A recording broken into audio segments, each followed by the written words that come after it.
કેમ છો મિત્રો? તમને ખબર છે કે ચૈતર મહિનામાં વર્ષોથી મોરનું બહુ મહત્વ છે. મોર એટલે આ લેબડાનો મોર આવે ને.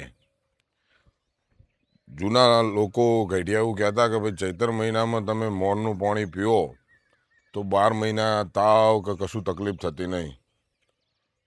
એટલે જો તમને ક્યાંક મોર મળતો હોય, તમારી આજુબાજુમાં લેબડો હોય તો અવશ્ય આ મોરનું પાણી પીવું જોઈએ. હું તમને મોર બતાવું, ઘણા લોકોએ સાંભળ્યું હશે, હું તમને બતાવું.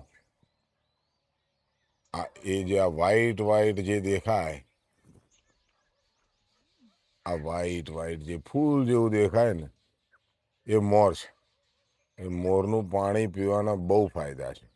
એને રાતે મૂકી દેવાનું કે તમે યુટ્યુબમાં જોશો ને તમને ઘણી બધી બતાવશે કેવી રીતે આનો ઉપયોગ કરવો, હું વાપરવું કેવી રીતે. એટલે મોરનું પાણી પીવો ને તમે, તમને મજા બહુ આવશે. કેમ કે મોર એટલો બધો ફાયદાકારક છે ને, લોકો પીતા હોય.